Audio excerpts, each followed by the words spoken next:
In 2025, the Indian Armed Forces operate as a highly sophisticated, proactive force. We see fighter jets scrambling in minutes, infantry navigating pitch-black terrain with advanced night vision, and digital command centers coordinating multi-front operations in real time. But in 1947, the reality was far more precarious. A newly independent nation, struggling with fractured borders, was immediately thrust into a war for its survival. The human toll was immense. Violence displaced millions, and the landscape was defined by the chaotic movement of refugees across territories scarred by immediate conflict. How did India transform this military doctrine?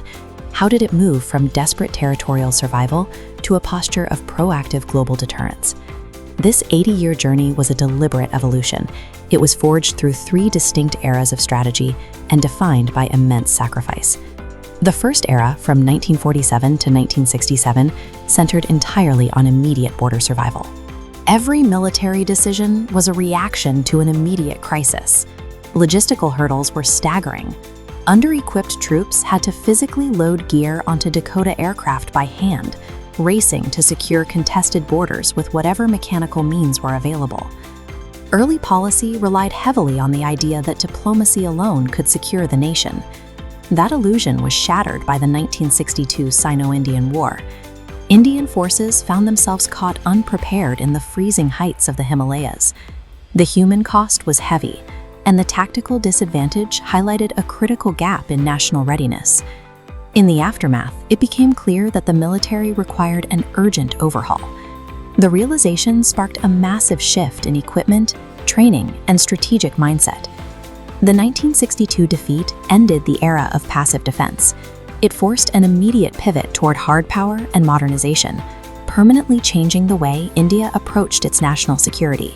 Between 1967 and 1997, India's military posture shifted from simply guarding perimeters to projecting power.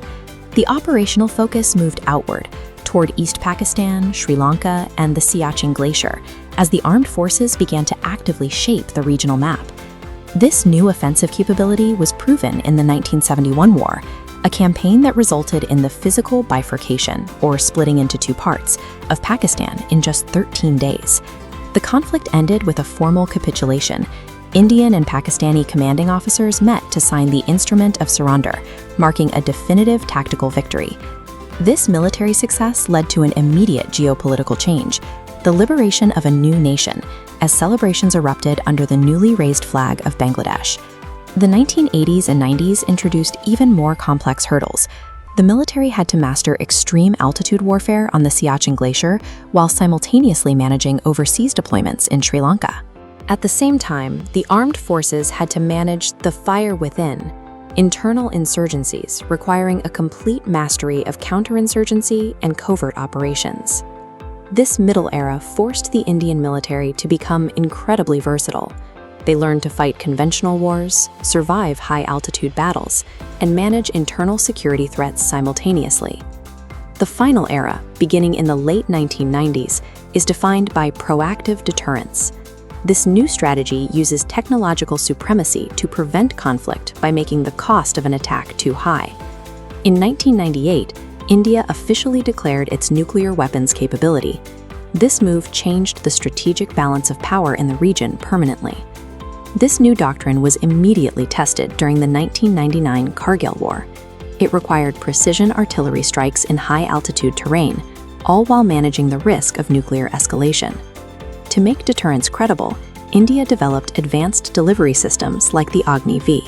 These massive, long-range missiles provide the deep strike capability necessary for modern defense. This has led to the current decade of kinetic operations. The modern military no longer simply waits to be attacked. It executes proactive surgical strikes against mounting threats. By integrating nuclear deterrence with proactive kinetic capability, India has achieved a posture where it actively dictates the terms of engagement in its neighborhood. Looking back at these 80 years, the transition from reactive defense to proactive deterrence shows a consistent climb in sophistication. Today's technological strength is built directly upon the hard lessons learned in those early decades. The modern readiness and discipline of the troops are the direct results of this cumulative generational resilience. Understanding India's future path is impossible without understanding this specific history of adaptation. To uncover the deeper, untold stories of courage that built today's Indian armed forces,